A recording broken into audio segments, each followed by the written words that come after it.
Hi, I'm Robert Worm, and I'll be reading you today's edition of the Fall River Herald, dated Monday, July 7th, 2025. A Symbolic Link. Events at Battleship Cove honor service of sailors past and present. By Dan Medeiros. Battleship Cove received some love from nonprofits both by land and at sea on July 2nd.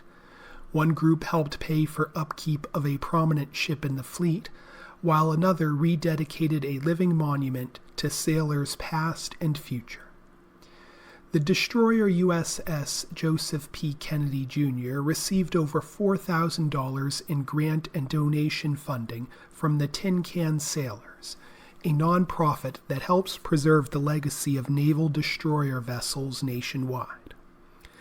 At Heritage State Park, within view of the battleship, the USS Massachusetts Commissioning Committee dedicated a plaque at the foot of a tree whose planting was a symbolic link between seamen who served aboard Big Mammy and those who serve on the new USS Massachusetts, a submarine soon to join the naval service. Rosen Gipe, president of the Tin Can Sailors, handed a $3,000 grant to Chris Nardi and Rich Angelini of Battleship Cove to go toward a lot of paint required to keep the destroyer Kennedy looking ship-shape.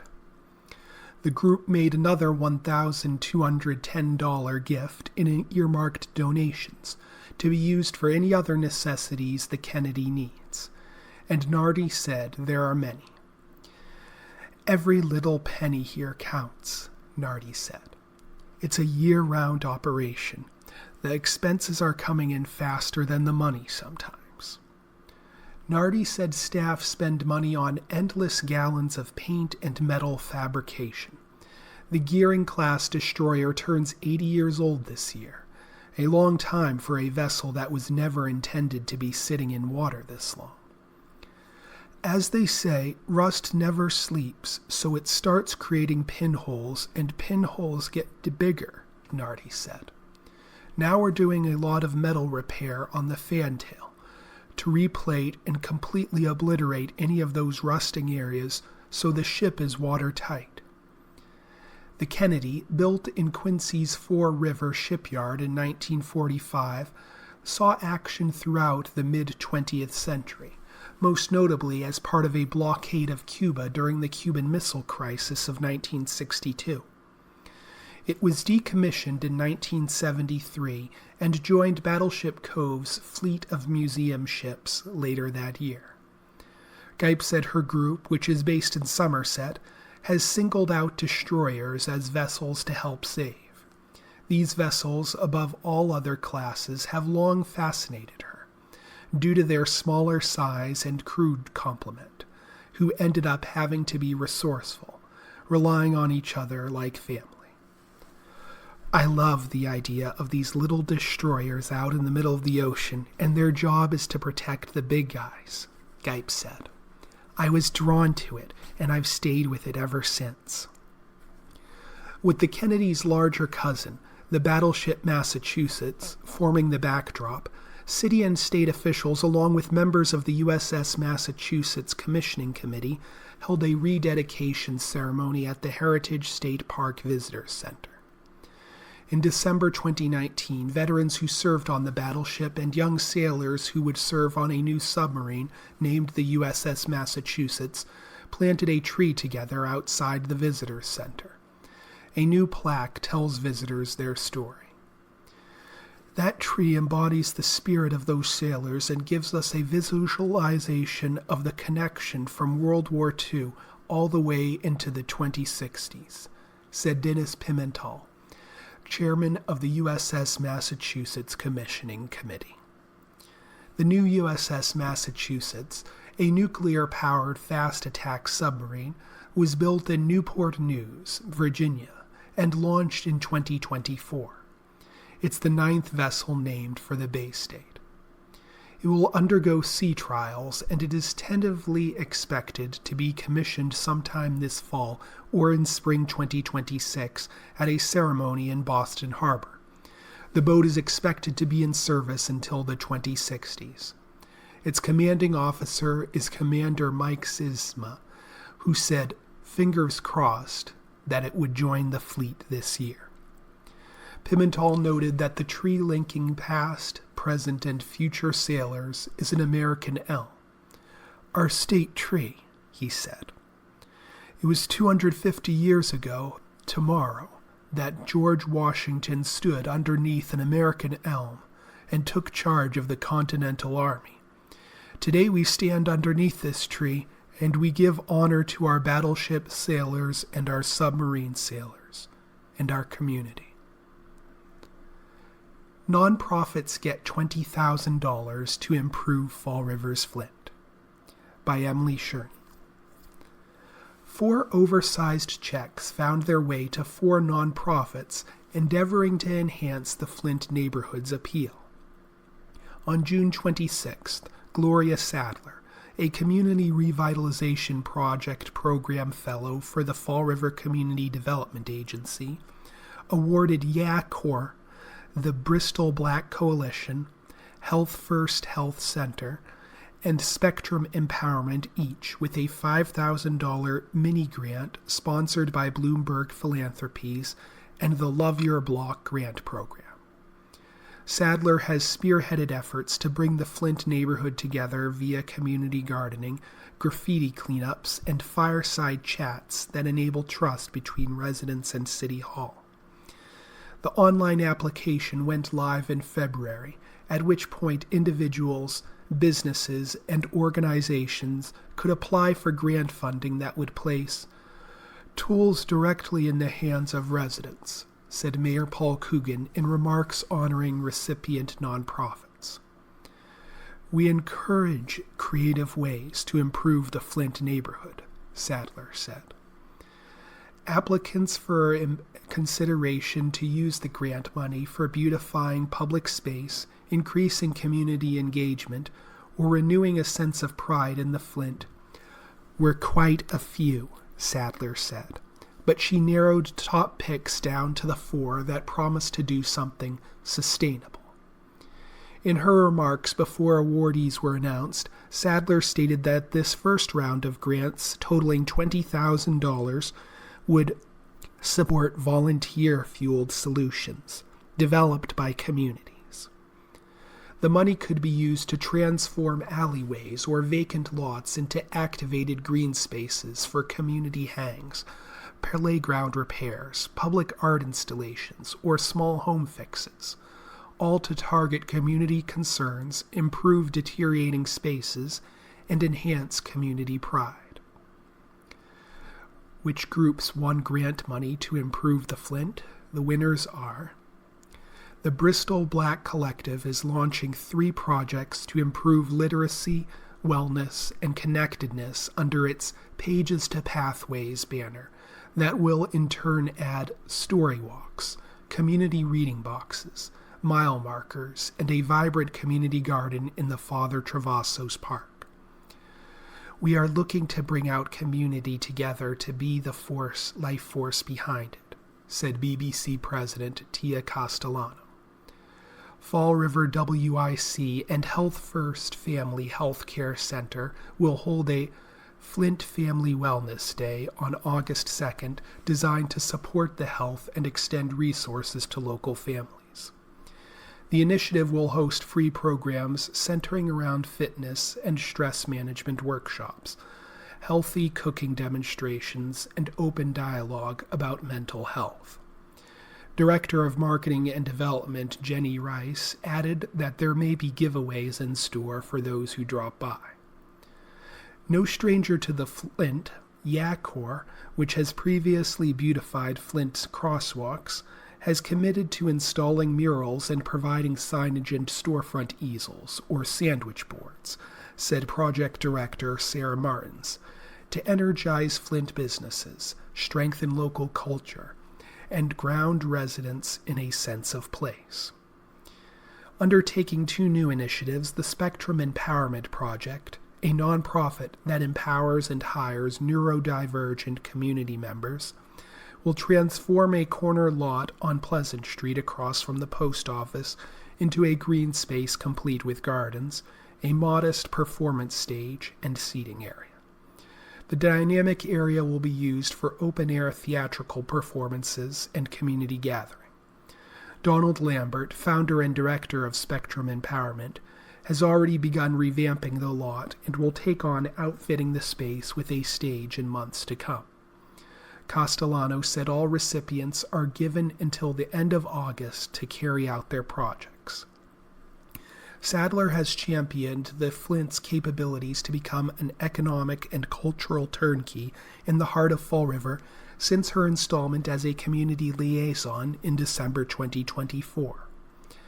The Love Your Block funding will extend into next year, and Sadler said she expects to award a second phase of mini-grants up to $5,000 per recipient. Sadler recalls seeing residents take ownership and accountability when past projects were launched to great success. Even after the 2-year term for grant funding comes to an end, Love Your Block lives on through the city of Fall River and its Flint residents. These are sustainable projects, Sadler said. Delays announced again for wind farm projects, by Heather McCary. Massachusetts's offshore wind ambitions are once again on hold, with the State Department of Energy Resources confirming that final power purchase contracts for 2 major projects will be delayed at least until the end of the year. The announcement comes amid continuing uncertainty over federal energy policy under the Trump administration. Electric distribution companies Eversource, National Grid, and Unitil on June 30th told the State Department of Public Utilities that they now aim to complete contracts for the 4th and largest round of the state's offshore wind procurement by December 31st, and file them with the agency for review by February 25th, 2026. State law requires the contracts to undergo State Public Utilities Department review, including public comment and a determination of whether the deals are cost-effective. It's the 3rd time this year, and at least the 5th overall, the deadline has been extended. Agreements initially expected to be completed for DPU review by August 14, 2024, were pushed to November 7, 2024, and again delayed to January 15th, then March 31st, and again to June 30th. The process, intended to move Massachusetts closer to its renewable energy goals, is now nearly a year behind schedule. The 800-megawatt Vineyard Wind 1 project, touted as the first commercial-scale offshore wind project in U.S. waters, is under construction south of Martha's Vineyard and Nantucket, and is the only underway offshore project bringing energy to Massachusetts. In limbo are power purchase agreements in Massachusetts for Avangrid's New England Wind 1 and 1,087 megawatts of Ocean Winds South Coast Wind. Ocean Winds also faces a November 1st deadline for contract completion with Rhode Island Energy for 200 megawatts Rhode Island selected. The utility indicates on its offshore wind schedule that it may terminate the project's conditional selection if negotiations are not successful prior to this date. Avangrid declined to comment on the additional delay and status of negotiations. South Coast Wind did not respond to a request for comment. State Department of Energy Resources spokeswoman Lauren Diggin cited broader national policy shifts as a significant factor behind the Massachusetts delays.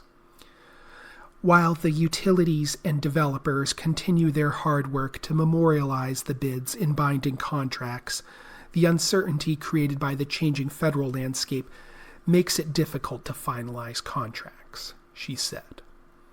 She added that the state remains committed to an all-of-the-above approach to energy, including offshore wind. Offshore wind procured locally in Massachusetts will help lower costs, create thousands of jobs, and move us toward energy independence.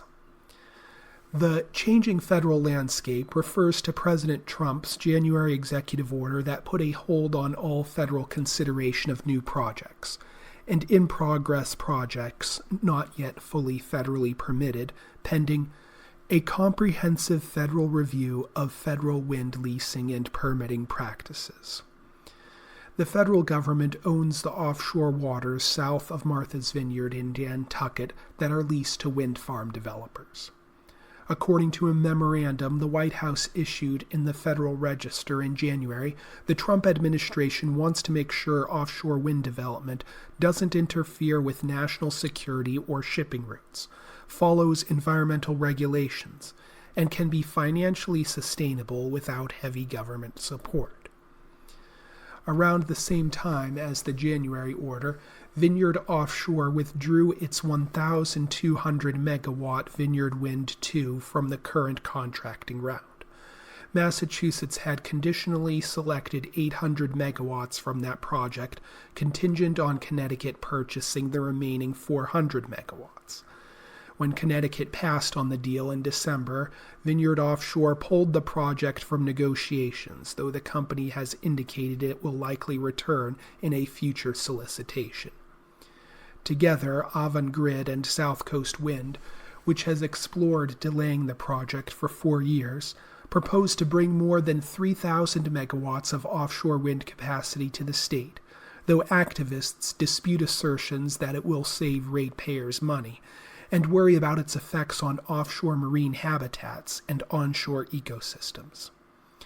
New England Wind 1, previously known as Park City Wind, proposes a 791 megawatt development with cables coming ashore at Craigville Beach in Barnstable, a plan that has drawn strong opposition from the community.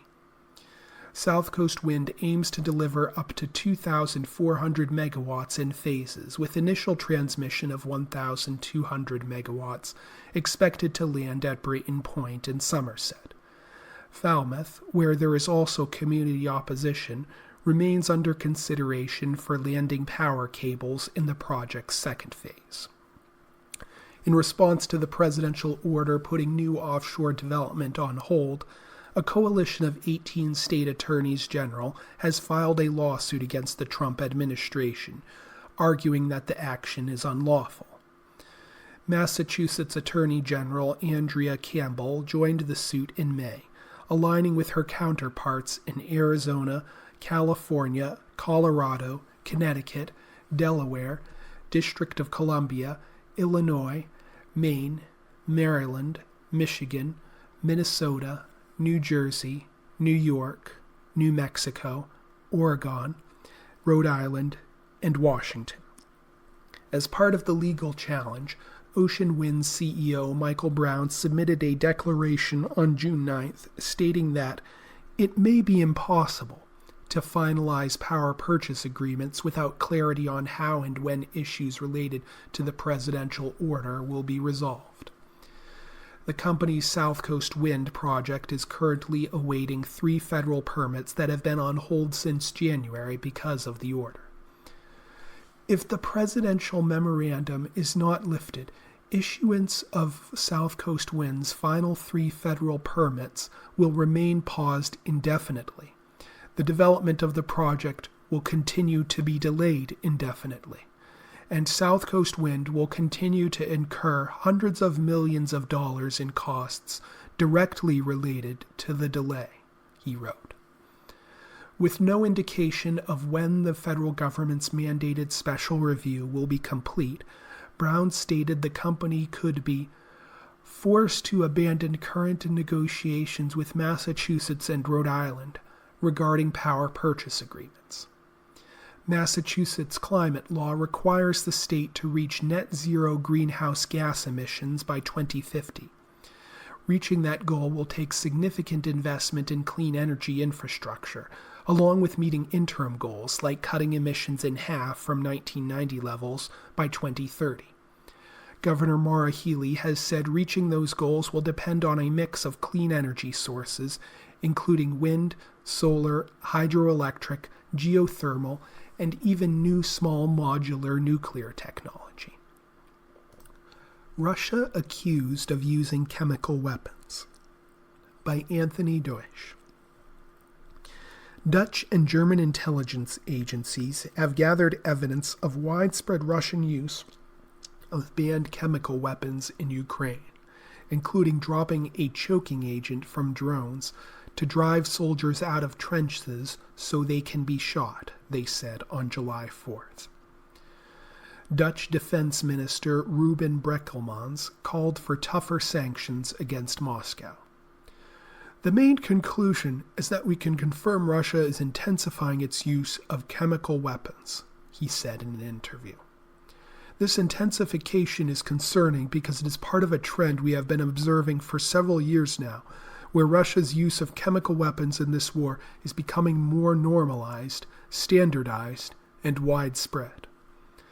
The Dutch intelligence findings on alleged Russian use of chloropicrin, a banned warfare agent first used by Germany during World War I, have not previously been reported.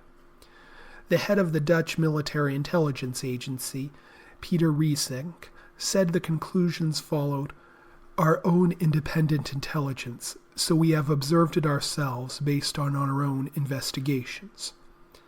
Reuters has not been able to independently verify the use of banned chemical substances by either side in the Ukraine war. The United States first accused Russia of using chloropicrin, a chemical compound more toxic than riot control agents, in May last year. Ukraine alleges thousands of instances of Russian chemical weapons use. Russia's defense ministry did not immediately respond to a request for comment for this article. Russia has denied using illegal munitions and has accused Ukraine of doing so. Maria Zakharova, spokeswoman for the Russian Foreign Ministry, said on July 2nd that the Federal Security Service discovered a Ukrainian cache of explosive devices in the east of the country containing chloropicrin. Ukraine has consistently denied such accusations. The Organization for the Prohibition of Chemical Weapons, a disarmament agency in The Hague with 193 member states, said last year that initial accusations leveled by both countries at each other were insufficiently substantiated. It has not been asked to conduct a full investigation, which must be initiated by member states. At least 3 Ukrainian deaths have been tied to chemical weapons use, Brekelmans said, while more than 2,500 people injured on the battlefield reported chemical weapons-related symptoms to Ukrainian health authorities. Increased use of chemical weapons by Russia poses a threat not only to Ukraine but to other countries, Brekelmans added. We must further increase the pressure, he said. This means looking at more sanctions and specifically not allowing them, Russia, to participate in international bodies like the Executive Council of the OPCW. Riesink spoke of thousands of instances of chemical weapons use, while also citing a Ukrainian figure of 9,000. Rotating 2-year seats on the OPCW Council will be up for negotiation in the coming months. The intelligence findings were presented in a letter to the Dutch Parliament on July 4th. Russia is a member of the OPCW and, like the United States, has destroyed its declared chemical weapons stockpiles. Increased sanctions could happen in conjunction with the European Commission, which has proposed listing 15 additional new entities and individuals to its sanctions framework, including for suspected use of chemical weapons in Ukraine. The Dutch military and general intelligence agencies, working with foreign partners, say they have uncovered concrete evidence of intensified Russian chemical weapons production. This includes heightened research capabilities and the recruitment of scientists for chemical weapons development, Riesink said. He added that Russian officials have given instructions to soldiers on the use of poisonous warfare agents. This isn't just some ad hoc tinkering at the front line. It is truly part of a large-scale program. And that is, of course, also concerning because if we don't clarify and publicize what Russia is doing, it's highly likely these trends will continue, Reesig said. He called the use of chemical weapons by Russian armed forces almost standard operating procedure. We specifically linked the use of chloropicrin to improvised munitions, such as filled light bulbs and empty bottles that are hung from a drone. When it comes to tear gas, we see that they are also misusing and converting existing munitions to act as the carrier for the gas. Chloropicrin is listed as a banned choking agent by OPCW, which was created to implement and monitor compliance with the 1997 Chemical Weapons Convention. It can cause severe irritation to the skin, eyes, and respiratory tract. If ingested, it can cause burns in the mouth and stomach, nausea and vomiting, as well as difficulty breathing or shortness of breath. Money spent on border will go back to Texas. By Lauren Villagran. Tucked into the reconciliation bill is a Texas-sized golden nugget, $13.5 billion that could pay back what the state spent on border security during the Biden administration. The bill, which passed Congress on July 3rd and was signed into law by President Donald Trump the following day, doesn't mention Texas by name. But Texas Governor Greg Abbott lobbied hard for the line item's inclusion, and Republican Senators Ted Cruz and John Cornyn fought for the reimbursement. Under Operation Lone Star, Texas allocated more than $11 billion of Texas taxpayer money for border security. And earlier this year, I requested Congress reimburse Texas for these costs in full, Abbott said in a May statement, after an initial version of the bill passed in the House of Representatives.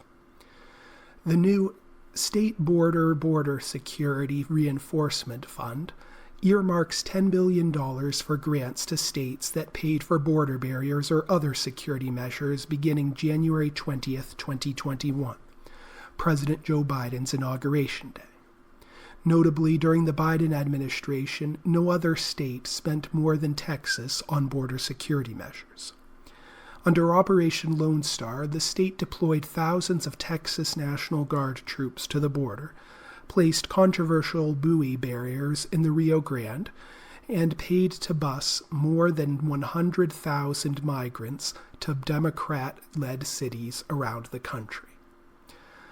The reinforcement provision just says states can apply, but what states incurred expenses? Texas and Arizona, said Adam Eikenson, Director of Defense Oversight for the Washington Office on Latin America. Early during the Biden administration, Arizona Governor Doug Ducey, a Republican, sought to build a makeshift border barrier out of old shipping containers. But legal challenges forced his administration to remove the barrier, and his Democratic successor, Governor Katie Hobbs, had previously asked the Biden administration to reimburse the state for border security funding totaling $513 million. The budget reconciliation bill includes an additional $3.5 billion under a fund whose acronym spells BIDEN, Bridging Immigration-Related Deficits Experienced Nationwide. That money can be dispersed to states that aid the federal government in its immigration crackdown. Abbott couldn't immediately be reached for comment July 3rd. We've reached the halfway point of our program, and regular listeners are aware that at this stage of our broadcast we move to the obituaries. However, there are no obituaries in today's edition. Israeli team heads to Qatar for talks. An Israeli delegation left for Qatar on July 6th for talks on a possible Gaza hostage and ceasefire deal, an Israeli official said, hours before Prime Minister Benjamin Netanyahu was due to head to Washington to meet President Donald Trump. public pressure is mounting on Netanyahu to secure a permanent ceasefire and end the war in Gaza, a move opposed by some hardline members of his right-wing coalition. Others, including Foreign Minister Gideon Sa'ar, have expressed support. Palestinian group Hamas said on July 4th that it had responded to a U.S.-backed Gaza ceasefire proposal in a positive spirit, a few days after Trump said Israel had agreed to the necessary conditions to finalize a 60-day truce. But in a sign of the potential challenges still facing the two sides, a Palestinian official from a militant group allied with Hamas said concerns remained over humanitarian aid, passage through the Rafah crossing in southern Israel to Egypt, and clarity over a timetable for Israeli troop withdrawals. Netanyahu's office also said in a statement that changes sought by Hamas to the ceasefire proposal were not acceptable to Israel. However, his office said the delegation would still fly to Qatar to continue efforts to secure the return of our hostages based on the Qatari proposal that Israel agreed to. Netanyahu, who is due to meet Trump on July 7th, has repeatedly said Hamas must be disarmed, a demand the militant group has so far refused to discuss. On the evening of July 5th, crowds gathered at a public square in Tel Aviv near the Defense Ministry headquarters to call for a ceasefire deal and the return of around 50 hostages still held in Gaza. The demonstrators waved Israeli flags, chanted, and carried posters with photos of the hostages. Some family members of those held in Gaza who had joined the protests said they were concerned that the deal might not return all the hostages immediately. I think, unfortunately, it's going to be a partial deal, but what Prime Minister Netanyahu and all the team keep on saying is that it is not a partial deal, said Dalia Kusnir, the sister-in-law of one of the hostages. We are afraid, but we understand that if this is what we have and this is how we can save lives, we will embrace it and hope and keep working so all the hostages are back, she said. The latest bloodshed in the decades-old Israeli-Palestinian conflict was triggered on October 7, 2023, when Hamas attacked southern Israel, killing around 1,200 people and taking 251 hostages, according to Israeli tallies. Gaza's health ministry said Israel's retaliatory military assault on the enclave has killed over 57,000 Palestinians. It has also caused a hunger crisis, displaced the population, mostly within Gaza, and left the territory in ruins. Around 20 of the remaining hostages are believed to be still alive. A majority of the original hostages have been freed through diplomatic negotiations, though the Israeli military has also recovered some. Israel's far-right finance minister Bezalel Smotrich sharply criticized on July 6th a cabinet decision to allow some aid into Gaza as a grave mistake that he said would benefit the militant Palestinian group Hamas. Smotrich also accused Netanyahu of failing to ensure that Israel's military is following government directives in prosecuting the war against Hamas in Gaza. He said he was considering his next steps, but stopped short of explicitly threatening to quit the coalition. The cabinet and the prime minister made a grave mistake yesterday in approving the entry of aid through a route that also benefits Hamas, Smotrich said on X, arguing that the aid would ultimately reach the Islamist group and serve as logistical support for the enemy during wartime. The Israeli government has not announced any changes to its aid policy in Gaza. Israeli media reported that the government had voted to allow additional aid to enter northern Gaza. The Prime Minister's office did not immediately respond to a Reuters request for comment. The military declined to comment. Israel accuses Hamas of stealing aid for its own fighters or to sell to finance its operations, an accusation Hamas denies. Gaza is in the grip of a humanitarian catastrophe, with conditions threatening to push nearly 500,000 people into famine within months, according to UN estimates. Israel in May partially lifted a nearly 3-month blockade on aid. 2 Israeli officials said on June 27th that the government had temporarily stopped aid from entering northern Gaza. Smotrich, who in January threatened to withdraw his religious Zionism party from the government if Israel agreed to a complete end to the war before having achieved its objectives, did not mention the ceasefire in his criticism of Netanyahu. The right-wing coalition holds a slim parliamentary majority, although some opposition lawmakers have offered to support the government from collapsing if a ceasefire is agreed upon. Pope takes first action to address abuse by clergy. By Joshua McElwee. Pope Leo on July 5th appointed a French archbishop as the new leader of the Vatican's Commission on Clergy Sexual Abuse, in the U.S. pontiff's first public move to confront an issue that has damaged the global church's credibility. Thibault Verney, 59, will be president of the Pontifical Commission for the Protection of Minors, while also remaining the Archbishop of Chambéry in southeast France.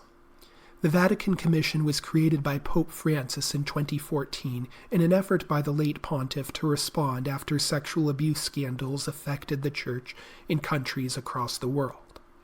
The scandals have damaged the Church's standing as a moral voice, led to lawsuits costing millions in countries around the globe, and resulted in a number of resignations of bishops. Verney said he was committed to improving the Church's safeguarding measures. We will promote the equitable sharing of resources so that all parts of the Church, regardless of geography or circumstance, can uphold the highest standards of protection, he said in a statement. Verney replaces Cardinal Sean O'Malley, the former Archbishop of Boston. O'Malley, 81, had been serving beyond the Church's traditional retirement age of 80 for bishops. O'Malley had led the group since its creation. While some victims have praised the Commission's efforts, the group has also been roiled by the resignations of several of its members over the years.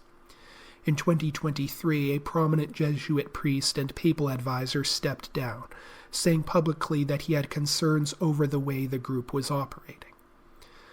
Verney was first made a member of the Commission by Francis in 2022. He has also led the French Church's safeguarding efforts. O'Malley praised the appointment, saying in a statement Verney is a collaborative leader committed to advancing the global adoption of protection and safeguarding, to as best possible assure the safety of those in the care of the Church throughout the world. Young Kenyans risk death to protest. By Nita Bahala.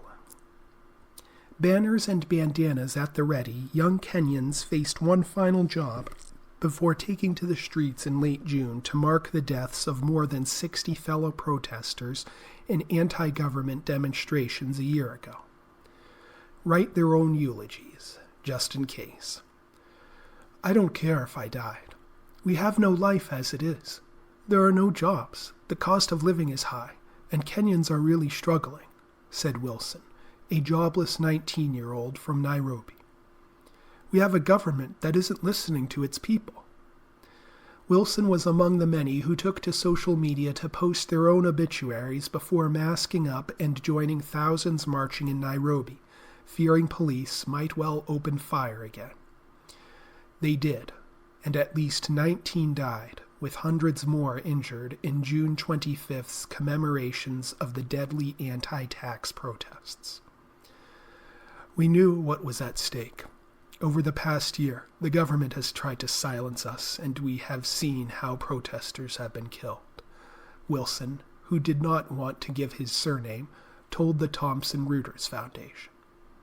Wilson used his TikTok farewell to thank his parents for all they had done, explaining how he had no choice but to protest, whatever the cost, in pursuit of a better life for all Kenyans. Popular anger in the East African nation has been fueled by increasing frustration with President William Ruto, elected in 2022 after campaigning as a champion of low-income hustlers.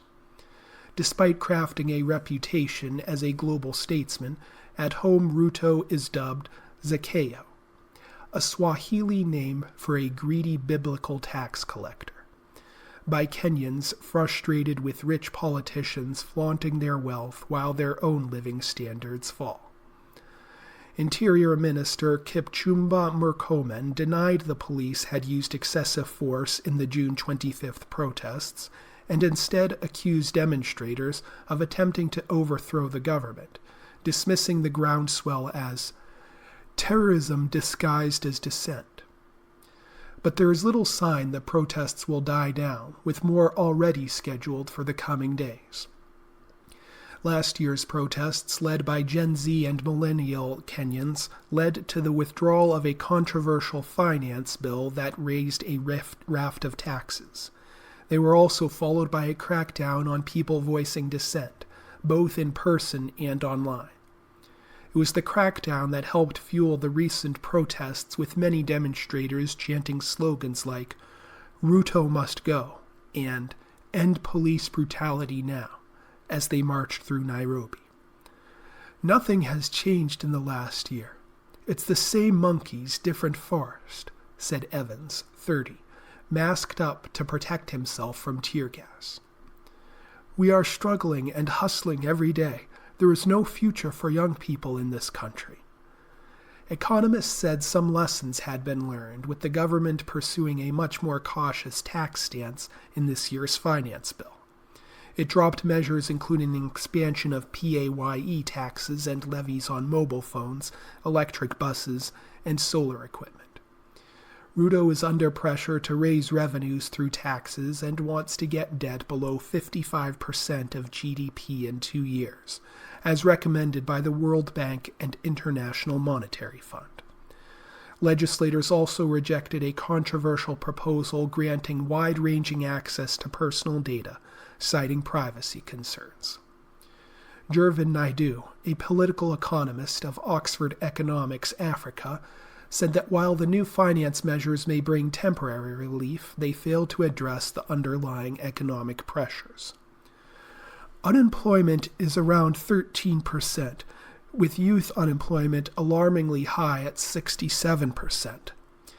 Meanwhile, about 85% of employed Kenyans remain in the informal sector, where incomes are low and irregular, Naidu said in a report published in June. Public frustration will likely persist without substantial progress in creating jobs, especially for young people, and in improving real incomes. The government, however, does not seem to be willing to make concessions to people taking to the streets. Murkomen said the protesters were trying to enact regime change, and said police had been forced to hold back crowds who sought to approach Parliament and the State House, the president's residence. Deputy President Kithure Kindiki said church leaders, foreign diplomats, and opposition politicians had encouraged them. Members of Parliament are now considering draft legislation that would make it illegal to protest near key institutions. Such measures are unlikely to deter those Kenyans who plan a return to the streets on July 7th to mark pro-democracy protests against former ruler Daniel Arap Moi in 1990. It won't be over until this government goes, said 25-year-old student Joy, who did not want to give her surname. We will be out on the streets again and again. They can't kill us all. Investors unconcerned as tariff deadline nears. By Vidya Ranganathan and Susan McGee. Global investors are heading into President Donald Trump's July 9th deadline for trade tariffs palpably unexcited and prepared for a range of benign scenarios that they believe are already priced in. Just days before the end of a 90-day pause he announced on his April 2nd Liberation Day tariffs, Trump said the first batch of letters outlining the tariff levels they would face on exports to the United States would be sent to 12 countries on July 6th. Investors who have been tracking this date for months expect more details to emerge in the coming days and protracted uncertainty too, anticipating Trump will not be able to complete deals with all of America's trading partners in the coming week. And they are not overly concerned. The market has gotten much more comfortable, more sanguine when it comes to tariff news, said Jeff Blazek, co-chief investment officer of multi-asset at Neuberger Berman in New York. The markets think that there is enough squishiness in the deadlines, absent any major surprise, to not be too unsettled by more tariff news, and believe that the worst-case scenarios are off the table now. Both the tariff levels and effective dates have become moving targets.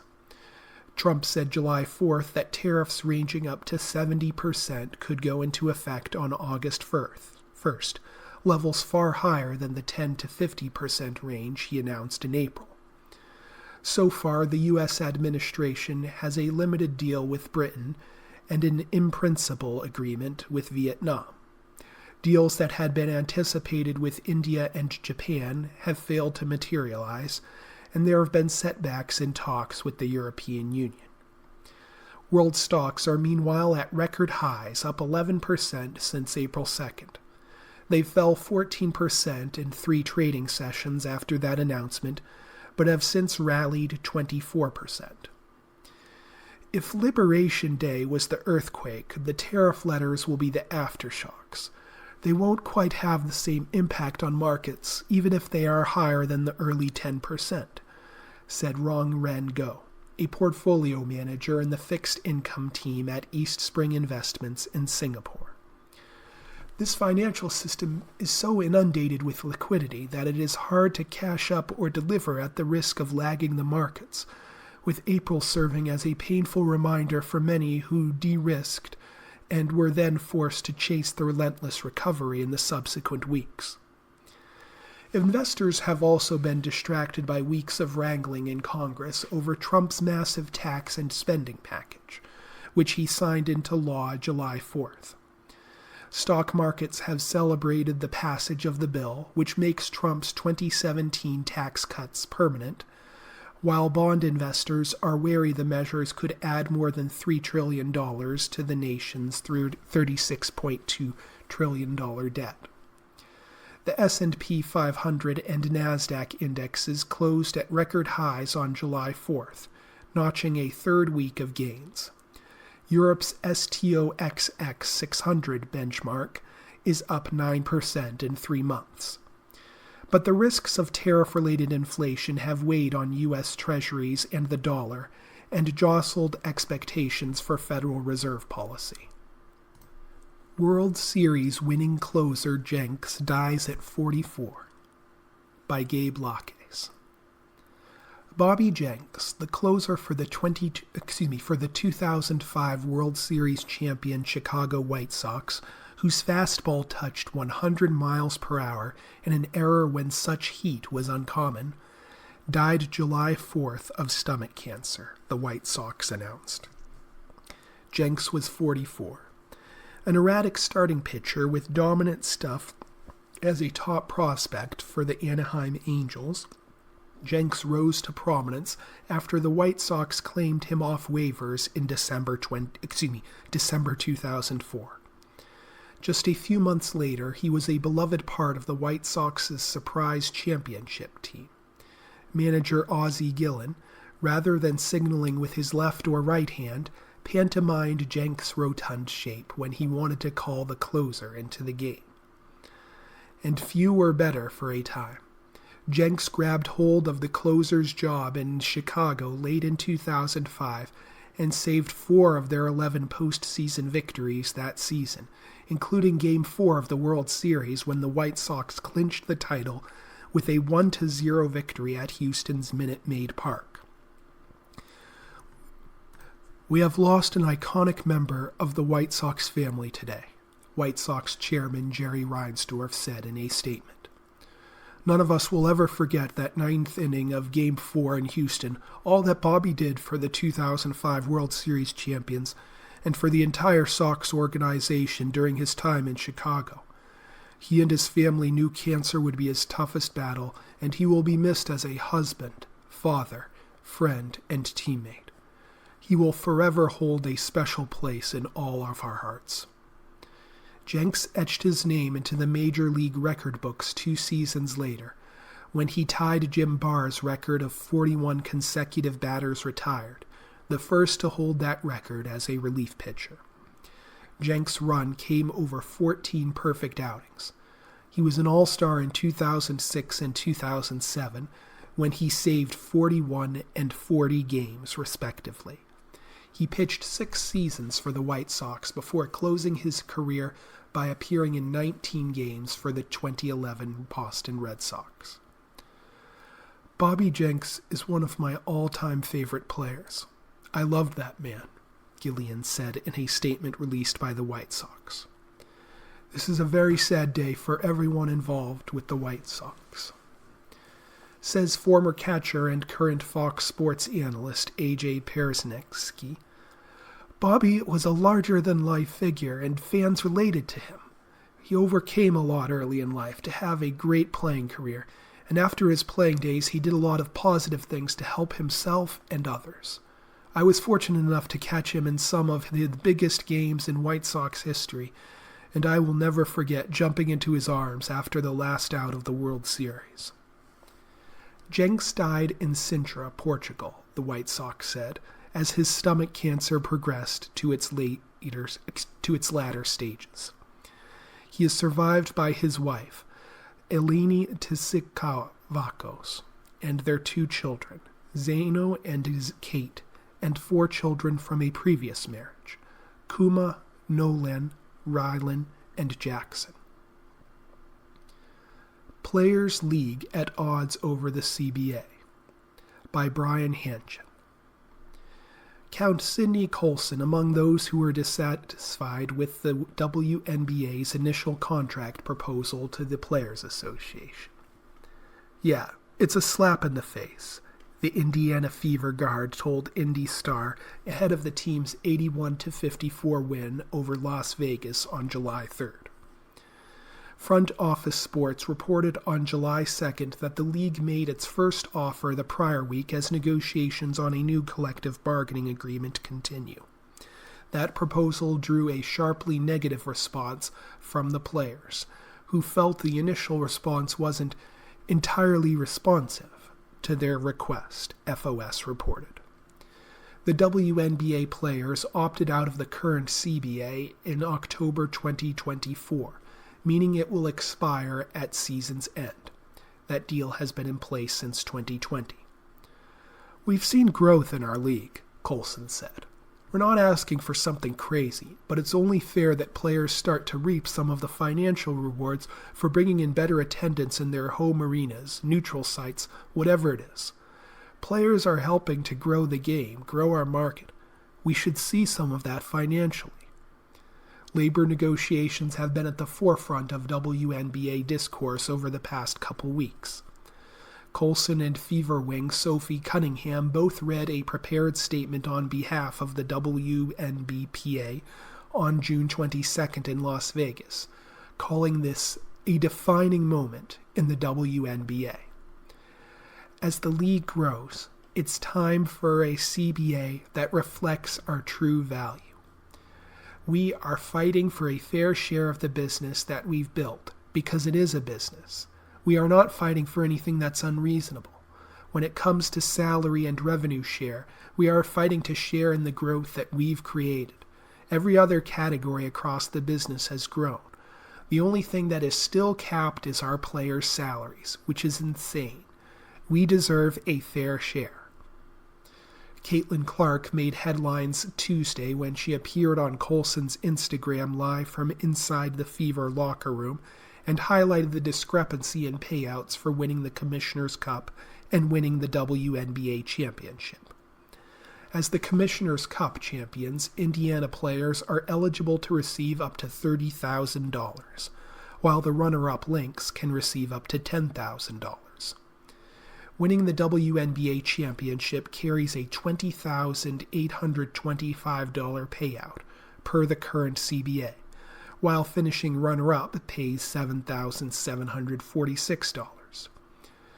We get more for this than you do if you're a WNBA champion, Clark said. It makes no sense. Someone tell Commissioner Kathy Engelbert to help us out. Coulson is not at the bargaining table for this round of negotiations, but said this is the first time she's really making sure to be more vocal, participating in league-wide calls and encouraging players around the league to participate. We have to show that we understand what's going on, said Coulson, adding she wishes she'd been more involved and done more earlier in her career.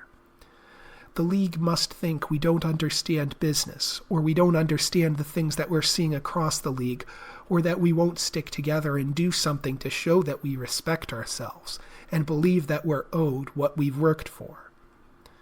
Coulson credited past players' unions for making sure they made it easier for those who came after them, and believes that should be the current WBNPA's mission as well. It may not affect you, hopefully it does, but you definitely want it to affect the people coming after you, she said.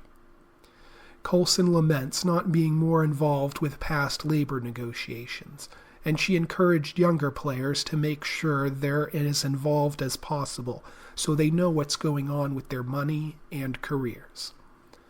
A lot of players get to the point where you're grateful to have a job, honestly, Coulson said. You're glad to not have to go overseas constantly or to get a training camp roster spot and stick, so you're maybe not as focused on what you should be, like reading the CBA and making sure you totally understand everything that's in it. That's some of my regrets from being younger and not as involved. Now I'm going to make sure that I'm just speaking up more. And that's all I have time for. This is your reader, Robert Orm, saying thanks for listening.